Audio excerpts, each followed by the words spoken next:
Explorando la nutrición enteral, un podcast de Fresenius Kabi.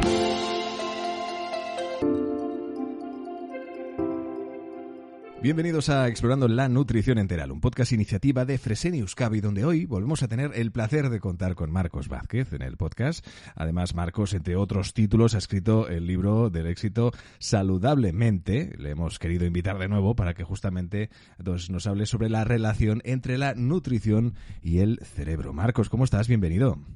Muy bien, es un placer de verdad volver a estar aquí en el podcast. Pues Marcos, empezamos precisamente mencionando porque la gran mayoría de los pacientes de Fresenius Kabi son gente mayor, muchos de ellos padecen desnutrición y sabemos pues cómo esto afecta a la salud muscular y la función. Pero ¿qué impacto tiene la desnutrición en la salud cerebral? Pues tiene un impacto negativo, sin duda, ¿no? Y esto es evidente si pensamos que aunque el cerebro representa solo el 2% de nuestro peso, más o menos, utiliza más del 20% de nuestra energía, ¿no? Es un órgano muy voraz en este sentido y tenemos que darle la energía que necesita para que haga sus funciones y para que se mantenga, entre comillas, saludable. Dicho esto, es verdad que en el mundo moderno es raro que haya déficits energéticos prolongados, ¿no? Salvo en casos particulares, como personas mayores que comentas que igual tienen problemas para comer suficiente.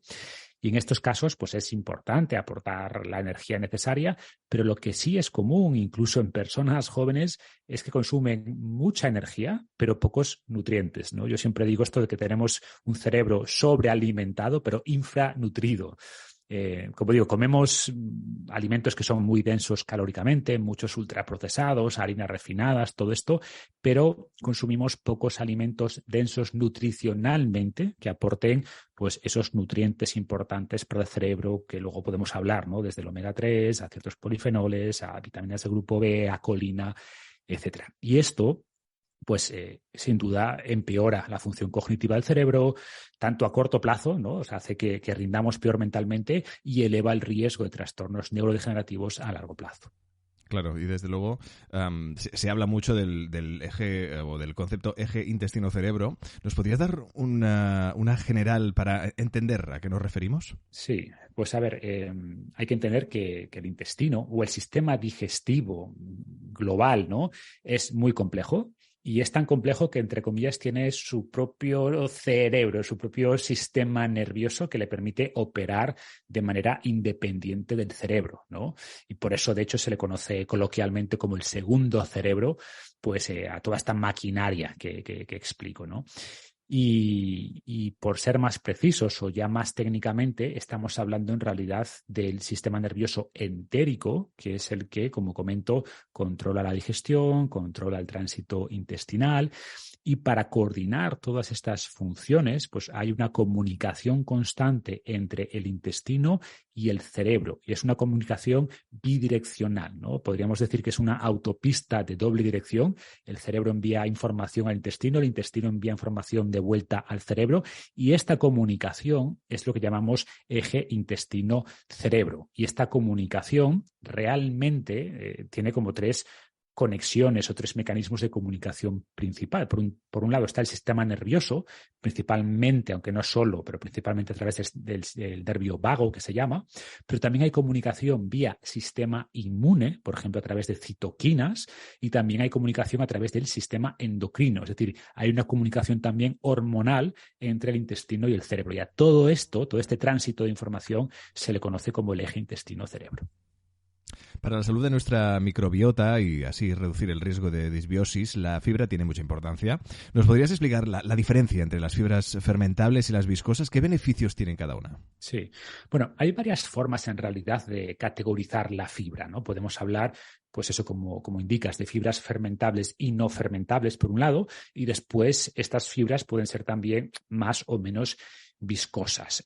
Digamos que las fibras fermentables son las que son realmente prebióticas, es decir, son alimentos para nuestras bacterias, para que nuestra microbiota pues esté saludable, sea diversa, y eso sabemos que mejora la calidad del sistema digestivo, pero también la calidad del cerebro a través de esa comunicación. O sea, nuestras bacterias se comunican con el cerebro y es interesante que las bacterias producen, digamos que hablan el mismo lenguaje que el cerebro porque producen neurotransmisores que son idénticos a los que usa el cerebro, ¿no? Es súper interesante esta comunicación.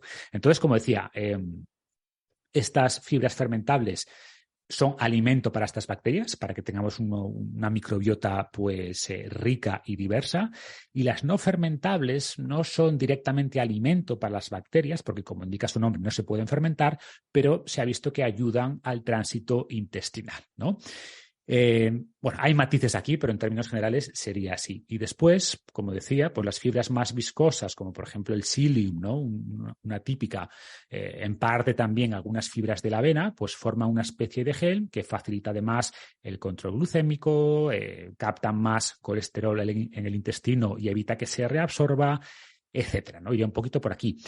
Pero es verdad que los alimentos en general tienen distintos tipos de fibras, más cantidad de una o de otra, y por eso es interesante incluir bastante variedad, ¿no? O sea, por ejemplo, la avena y las setas son ricas en betaglucanos, que es una fibra muy interesante. La manzana es rica en pectina, que es muy fermentable, ¿no? Y esto pues lo encontramos en manzanas, en peras, en naranjas.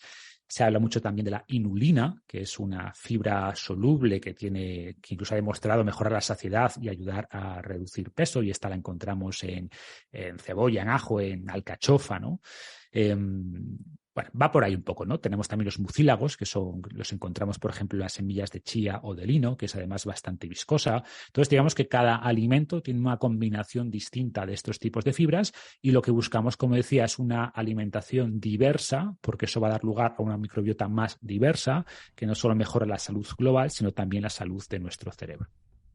Además de lo comentado, mucha gente sufre la llamada inflamación crónica de bajo grado.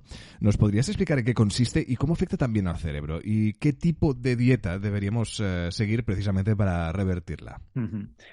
Sí, tenemos que entender que el sistema inmune es el encargado de producir esa inflamación cuando detecta alguna amenaza, ¿no? Alguna bacteria patológica, algún virus o algún traumatismo, alguna herida.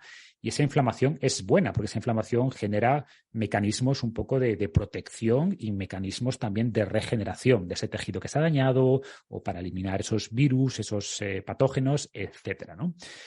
¿Qué ocurre aquí? Que hay distintos aspectos que ocurren en nuestra fisiología, en nuestro metabolismo, que no son amenazas reales, pero que el sistema inmune las percibe como amenazas, ¿no? Uno de estos factores, por ejemplo, es justamente un intestino poroso, un intestino permeable, una mala microbiota. El sistema inmune, que está un 70% alrededor de ese intestino, pues se pone en estado de alarma, por ejemplo, ¿no? Entonces, una mala alimentación genera esta inflamación crónica de bajo grado, que es como el sistema inmune está produciendo esas citoquinas, ¿no? Como está en una especie de estado de alerta. O, por ejemplo, cuando engordamos, digamos que los adipocitos, cuando se ponen muy llenos, por así decirlo, empiezan a enviar señales inflamatorias, ¿no? Y luego no solo es estos elementos inflamatorios, sino que hay muchos aspectos antiinflamatorios en o sea, que podríamos utilizar, como por ejemplo el ejercicio. El ejercicio tiene un efecto antiinflamatorio muy potente. Si no hacemos ejercicio, comemos mal, engordamos, los adipocitos se inflaman, etcétera, etcétera, pues se produce este entorno, esta inflamación crónica de bajo grado que llamamos, y que se ha visto que tiene un impacto muy negativo en todos los aspectos de la salud, ¿no? Daña el ADN, con lo que eleva el riesgo de cáncer, daña directamente órganos y tejidos, daña el sistema cardiorrespiratorio. De hecho, se habla de la enfermedad cardiovascular como una enfermedad en parte inflamatoria. Y aquí un poco, tratando ya la temática de hoy, se ha visto que esta inflamación puede cruzar la barrera hematoencefálica y afectar al cerebro. A corto plazo eleva el riesgo de depresión. De hecho, se está empezando a ver la depresión como una enfermedad mediada en parte por esta inflamación crónica de bajo grado. O sea, en parte la depresión es una enfermedad inflamatoria. Esto está bastante claro. Hay muchos factores más, evidentemente, pero reducir la inflamación reduce la depresión, y al revés, todo lo que sea inflamatorio aumenta el riesgo de depresión. Y a largo plazo, pues inhibe la neurogénesis y, por tanto, esto pues también aumenta el riesgo de enfermedades neurodegenerativas, ¿no? Tenemos cierta evidencia sobre el efecto beneficioso de los omega 3, de los omega 9. ¿Hasta qué punto son también importantes para la salud cerebral y en qué alimentos, Marcos, podemos encontrarlos con más abundancia? Uh-huh. Sí, ambos son importantes. Es verdad que hay muchos más estudios en el caso de salud cerebral del omega 3, ¿no? Porque además nuestro cerebro es un gran un reservorio de DHA, que es uno de esos omega 3. Digamos que hay dos principales, el omega 3 EPA y el DHA. Estos son los omega 3, entre comillas, animales que podemos utilizar directamente. Y luego hay omega 3 vegetales, denominados ALA, que podemos convertir en EPA y DHA, aunque en baja proporción, ¿no? Y por eso lo ideal es consumir directamente alimentos ricos en EPA y DHA. Y aquí, pues, hablamos principalmente de pescados grasos, ¿no? Son una de las mejores fuentes de omega 3. Pescados grasos como sardinas, como salmón. Estas dos opciones me gustan especialmente porque además son bajas en mercurio. Hay otros pescados como el atún que también son ricos en omega 3, pero es verdad que no es un pescado que debamos consumir con tanta frecuencia porque es más rico en mercurio. Quizás 2-3 veces a la semana máximo, ¿no? Y como digo, estas son las fuentes principales de omega 3.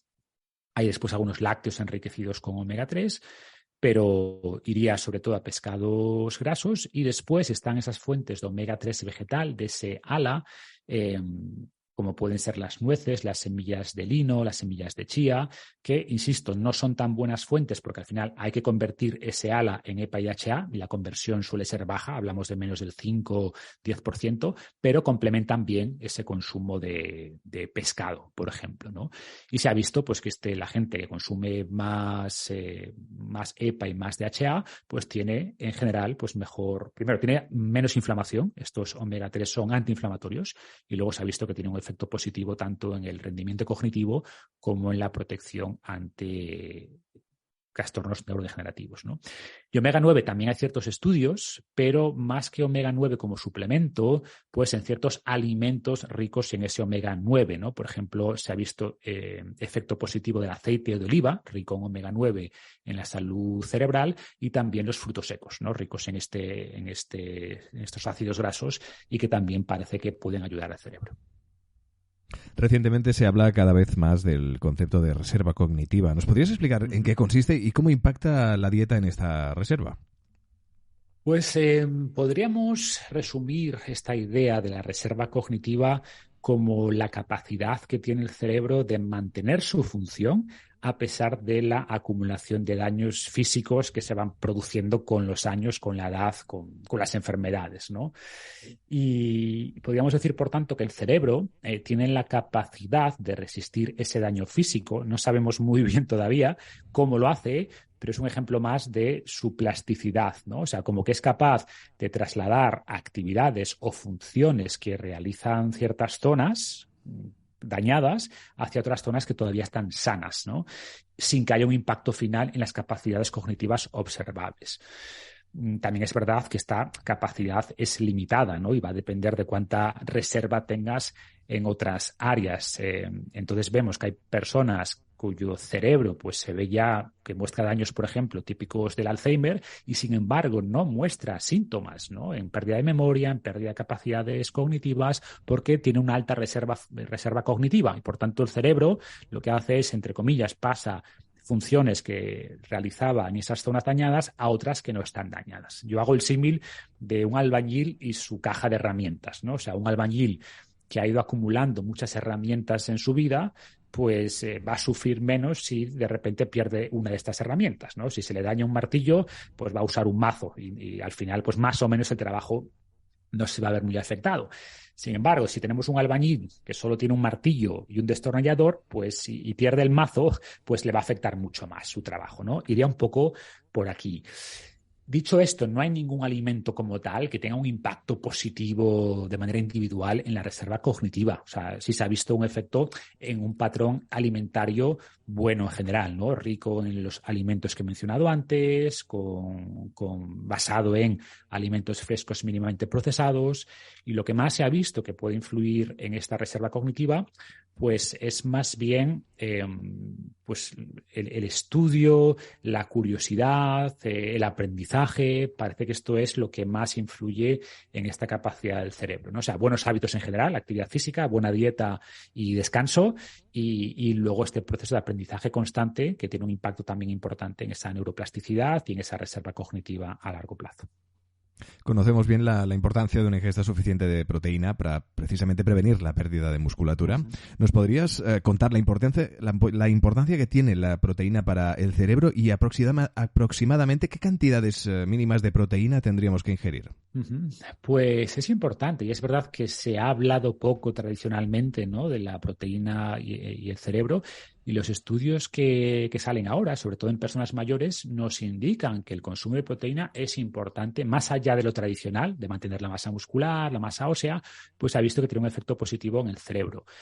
Y esto parece lógico si entendemos que los aminoácidos, ¿no?, que forman la proteína, pues son también la materia prima de los neurotransmisores, ¿no? O sea, hay, digamos, aminoácidos como el triptófano, que es precursor de la serotonina, ¿no? Tenemos también aminoácidos como la tirosina, que es precursor de catecolaminas como dopamina o noradrenalina, ¿no? Y la dopamina es fundamental y su desregulación tiene que ver, por ejemplo, con trastornos como el Parkinson, ¿no? Entonces, y conectado con esto, también, como decía antes, la propia microbiota participa en la conversión de triptófano a serotonina, o sea que todo está relacionado, pero en el fondo consumir suficiente proteína y especialmente de estos aminoácidos que juegan un papel en la producción de neurotransmisores es importante, ¿no? En cuanto a la cantidad, pues bueno, se recomienda estar al menos por encima de 1,2 gramos por kilo, idealmente un poquito más. ¿Eso qué quiere decir? Que una persona que pese, por ejemplo, 60 kilos, pues al menos debería consumir 75, 100 gramos de proteína, ¿no? Y tenemos varios estudios. Hay uno interesante que evaluó más de 500 adultos mayores que todavía no tenían síntomas de enfermedad mental y vio que el grupo que consumía más proteína, en ese caso eran más de 110 gramos, si no recuerdo mal, pues tenía mucha menos probabilidad después de desarrollar placa amiloide, Alzheimer, etcétera, respecto al grupo que consumía menos de 60 gramos de proteína, ¿no?, que sería un nivel bajo. Y aquí hay que aclarar que hablamos de macronutriente, no de alimento. O sea, por ejemplo, 100 gramos de carne o de pescado pues tienen entre 20 y 30 gramos de proteína. ¿Okay? Y también, por supuesto, debemos considerar las proteínas vegetales, que también suman a esta cantidad total. Entonces, digamos que es importante y esos niveles serían los adecuados para evitar problemas a largo plazo. Ha habido una tendencia a sustituir ciertos tipos de proteína animal, sobre todo carne, por otras de origen vegetal. ¿Realmente tenemos evidencia de un efecto nocivo del consumo de este tipo de proteína? ¿Y podríamos decir, además, que la proteína vegetal es totalmente equivalente a la animal? Sí, como que ha habido un poco un giro, un cierto rechazo a la proteína animal. Exacto, y es un error. O sea, la proteína animal es una proteína completa, es una proteína de alta calidad biológica. Y no solo aporta proteína a estos alimentos, ¿no? Si hablamos de la carne, del huevo, del pescado, no solo aportan proteína de calidad, sino que aportan un montón de nutrientes importantes, ¿no? La carne, por ejemplo, que quizás es de las más cuestionadas, pues es rica en vitamina B12, en zinc, que son elementos muy interesantes para el cerebro. El huevo rico en colina, que también es un precursor de neurotransmisores como la acetilcolina. En resumen, que esta proteína es buena, no solo por la calidad de esa proteína, sino por los nutrientes importantes para el cerebro que aporta. Y se ve, por ejemplo, que las personas veganas que no consumen ningún tipo de proteína animal tienen en general peor salud mental, ¿no? No sabemos muy bien por qué o cuál es la dirección de la causalidad, ¿no? O sea, tienen problemas mentales porque no comen proteína animal, o personas con más trastornos mentales gravitan más hacia dietas veganas. No está del todo claro. Es verdad que hay mucha gente vegana que no suplementa con vitamina B12 y esto es una vitamina fundamental para el sistema nervioso, para el cerebro, y por ahí podría haber una posible causalidad, ¿no? Pero como todo, o sea, tampoco queremos abusar de estos alimentos. O sea, comer carne 2-3 veces a la semana está perfecto. Y las proteínas vegetales son también buenas fuentes de proteína. No son equivalentes, son menos biodisponibles, pero podemos también, sin duda, consumir suficiente cantidad de proteína, principalmente de alimentos vegetales, ¿no? Entonces, no se trata de demonizar proteínas animales ni tampoco pensar que las proteínas vegetales que no sirven o que no hay que considerarlas, porque claro que son buenas, claro que aportan aminoácidos interesantes y lo ideal es un ratio o una combinación adecuada de proteínas animales y proteínas vegetales. Y finalmente, aunque de alguna forma has ido dando en muchísimos puntos, todos ellos más que interesantes, realmente es un gusto escuchar a nuestro invitado, además por la claridad con lo que lo explicas y evidentemente con lo divulgativo y entendible para todos los públicos que suena, cosa que te agradecemos muchísimo. Nos gustaría, a modo conclusivo, ¿no? Y evidentemente en los puntos que tú consideres, ¿no? Esos grandes pilares que podríamos resumir de el que se consideraría el buen cuidado de nuestra salud cerebral. Bueno, pues como todo, ¿no? La salud a mí me gusta mucho esta visión integral. No hay un único factor. Cuantos más pilares tengamos soportando ese edificio de la salud cerebral, pues mejor estará nuestro cerebro. Hemos hablado de la alimentación y es fundamental, como espero que haya quedado claro.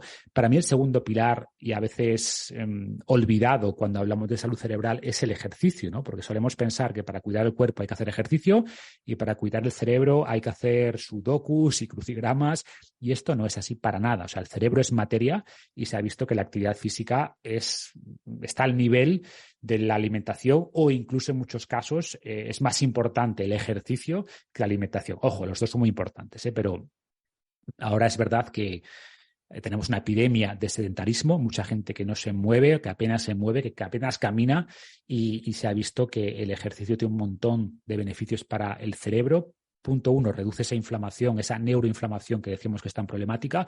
Punto 2, el ejercicio es la mejor manera de producir BDNF, que es una especie de fertilizante cerebral que produce esa neurogénesis cerebral, que mejora la función cognitiva. Se ha visto alumnos que hacen actividad física mejoran el rendimiento académico, personas mayores que hacen actividad física pues tienen un efecto protector ante todas las enfermedades neurodegenerativas, protege ante la depresión. De hecho, se está utilizando como un mecanismo ya no solo preventivo, sino terapéutico en el tratamiento de la depresión. O sea, el ejercicio es muy beneficioso para el cerebro. Y luego, pues también se ha visto que dormir suficiente, ¿no? Y esto lo notamos cuando no dormimos bien, como que nuestro cerebro no funciona como debería funcionar. Todo lo que sea controlar el estrés, ¿no? También es importante. El cerebro se ve bastante afectado por el estrés. Y la parte social, no podemos olvidarla, ¿no? O sea, al final somos seres sociales, nuestro cerebro evolucionó en colaboración con los demás, interactuando con los demás, y se ha visto que, y esto ocurre sobre todo cuando nos retiramos o sea, cuando ya nuestro círculo social se reduce, que el cerebro se atrofia. O sea, mantener conversaciones, relaciones con los demás es un estímulo muy importante también para mantener las sinapsis cerebrales, para mantener pues muchas capacidades cognitivas. O sea que es clave, ¿no? Y esto está ligado con el último pilar, por cerrar, que sería el aprendizaje. Aprender es también muy importante, ¿no? Es quizás, como decía antes, la mejor forma de mantener y elevar esa reserva cognitiva. Entonces tenemos que intentar mantener, pues eso, la curiosidad y la capacidad y el interés por aprender a lo largo de toda la vida, ¿no? Nuestro cerebro también nos lo va a agradecer. Hoy con nosotros en Explorando la Nutrición Enteral, este podcast iniciativa de Fresenius Kabi, Marcos Vázquez. De nuevo recomendaros su libro de enorme éxito como es Saludablemente, y con él hemos aprendido sobre, pues evidentemente, toda esta relación que existe entre la nutrición y el cerebro. Marcos Vázquez, muchísimas gracias por acompañarnos. A vosotros, ha sido un placer. En Fresenius Kabi nos impulsa el cuidado de la vida. Descúbrelo en fresenius-kabi.com y en nuestras redes sociales, Twitter, Instagram y Facebook. Explorando la nutrición enteral.